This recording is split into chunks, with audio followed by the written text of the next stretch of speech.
Greetings, my beautiful lovelies. It's Emmy. How are you? It's great to see you and welcome back to yet another kitchen gadget test. Now, if you haven't seen my previous episodes of gadget testing, you should definitely check them out. There are lots of very interesting gadgets and lots of egg related gadgets. In fact, I'll make an egg gadget playlist because there are so many that are related to eggs. As if eggs weren't perfect enough in their perfect little shells that we crack open and their perfect little yolks and whites, we need all kinds of gadgets to peel them, to boil them, to cook them in various kinds of ways because eggs are excellent.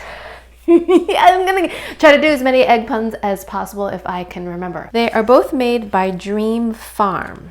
And they were not inexpensive. They were on sale for $12.99. I think they originally cost about $15. I'm hoping that cost translates into a better quality tool or a more effective tool. Are they an improvement and are they worth the price tag?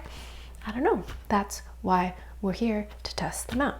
Alright, lovelies, let's go ahead and get started. Here are the two Dream Farm gadgets. Let's begin with this one. I have to say right off the bat, I do appreciate that the point of attachment of this gadget to this card is string. It's not any plastic connector, although in the back there is a little thin plastic doodad. And this is not in any kind of plastic clamshell, which I appreciate. So the only piece of plastic is this little clamp right here. Although the gadget itself is made of sturdy plastic. So here's the little short shoelace. I thought there'd be instructions in here, but nope, it's just more about the company. And on the back, it talks about what it can do. This is what cracks the shell. This is what you use to slide under the shell to peel the egg. And this is the egg slicer. You place the egg on here and then press it through with this little harp design. That is a very old design. That's one of the first tasks I remember doing in the kitchen with my mom, and it was a pleasure to use. All right, my lovelies, I have a bowl of hard-boiled eggs, and my method of choice for cooking hard-boiled eggs is to bring water up to a boil and then place my eggs right into the water and then boil them for about 9 minutes. You can reduce the temperature a little bit so that they're not clacking against each other. Boil them for 9 minutes, then run them under cold water in the sink. That will avoid that green ring that sometimes appears around your yolk if you let your eggs stay hot. Cool them down right away and you can avoid that. The method of placing the eggs into the boiling water causes the egg and the proteins inside the egg to contract quickly, cook quickly, and shrink back from the inside of the shell, and that makes them easy to peel. So my normal method of peeling hard-boiled eggs is to crack the egg on a hard surface and then run it under the sink under cold water. Using my boiling technique, I found that eggs peel no problem. But today we're here to check out the efficacy of the Dream Farm Eggler. We've got hard-boiled egg versus raw egg. Do you know how you can tell the difference if for some reason you get them mixed up? The spin method. So if you spin a hard-boiled egg, it should spin very quickly and very tight, like that. But if you spin a raw egg, it should wibble wobble around. See? It does not want to spin nicely as opposed to a hard-boiled egg, which does that. So even if you use a lot of force, it'll still wibble wobble because it's liquid inside. Okay, so it's doing a pretty good job. I went all the way around the egg, so I kind of have a line, right? And now I'm supposed to push that underneath the shell. Oh yeah, it's working. Oh, it's working. All right, okay. Yo, look! It worked, totally worked. Beautifully, okay. Because this acts as a little gauge, you won't go too deeply into the egg. And you push underneath.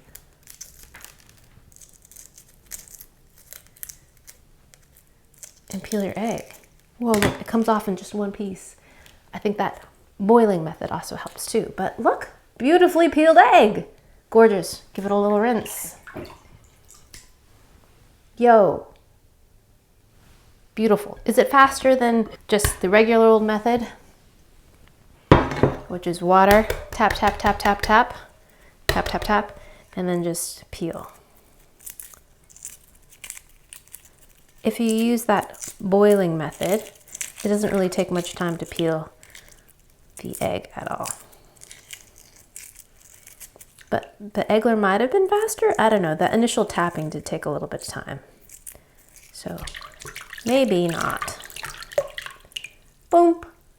I think this might be an advantage if you're doing a lot of eggs and you just go shook, shook, shook. And then I think also there's a learning curve. Once you learn how to use this really effectively, I think it probably peels a lot faster. But it totally works. Let's see how this part of the Eggler works. And this part just clicks in here for storage. So it doesn't come out. When you want to use it, you just push it out. We have egg on base. Then we take this little bracket part. How do we know if it lines up? I don't know. Here we go. Ready? Ooh, that's satisfying.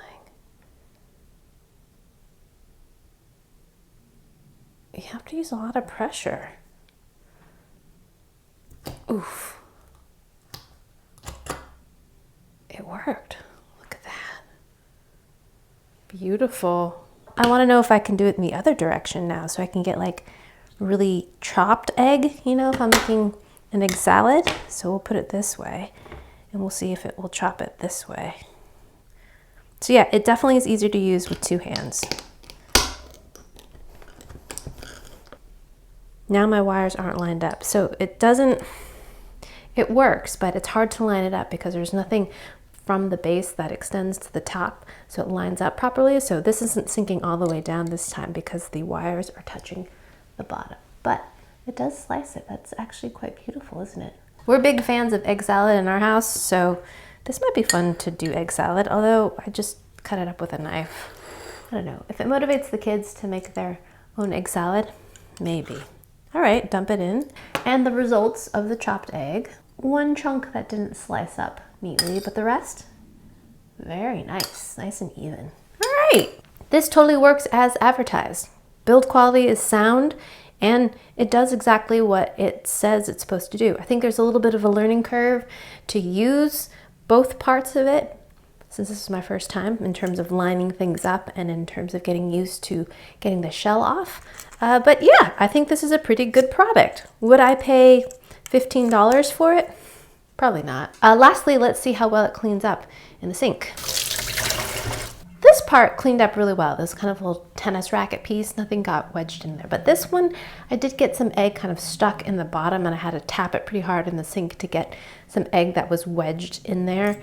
I guess you could use a brush or something if it got really wedged in there. But in general, very simple to use and to clean, and it did exactly what it's supposed to do. I think the benefit of the Flegg is that this handle makes it easy to flip the egg. This shape makes it perfectly round to fit your English muffin, your bagel, and just the novelty of an egg cooker, I guess. So this too is attached to this cardstock with this kind of shoelace material.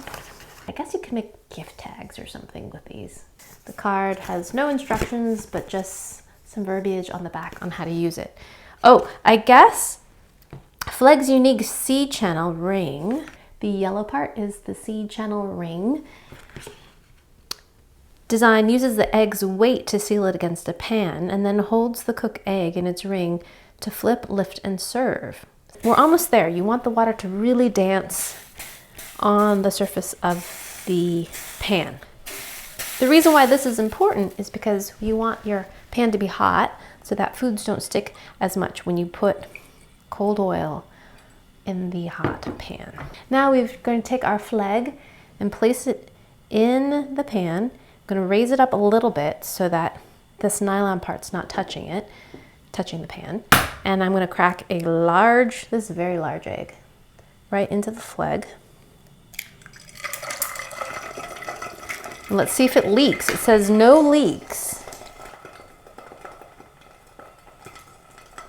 So far I see no leaking.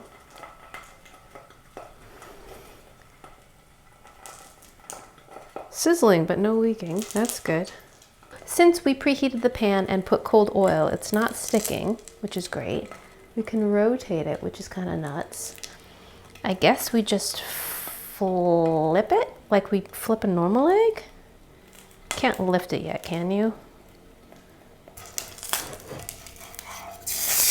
Uh-oh.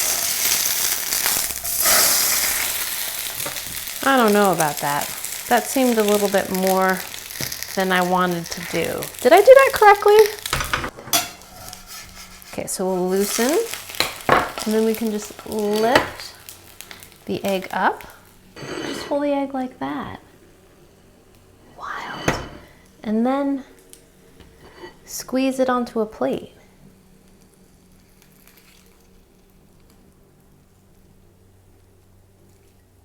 There it is.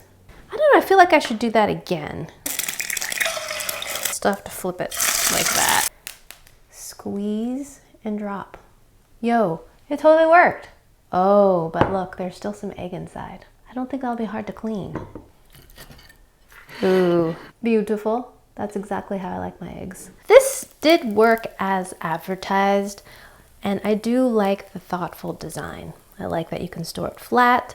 I like that the build quality seems to be pretty sound. But would I use this gadget? I don't think so. Having a round egg isn't that important to me. If you're making breakfast sandwiches, for example, and you really want an egg that fits your bagel or your English muffin, then I could see using something like this, but I would probably just use an empty cutout tuna fish can rather than paying $15 for a gadget like this. Let's try the egg. Itadakimasu. Delicious egg, well cooked. I have to say, cooking it in this round shape does make the egg white a little bit thicker because everything is confined into a round circle. Then when you ordinarily fry an egg, the egg white kind of pools out a little bit more. So that's nice. If you want a really round egg, then maybe this is a gadget for you. But at any rate, I tried it, so you didn't have to. Alrighty, my lovelies. Thanks so much for joining me. I hope you enjoyed that one. I hope you learned something. Please share this video with your friends. Check out the egg gadget playlist. Like this video, subscribe, and I shall see you in the next one. Toodaloo. Take care. Bye.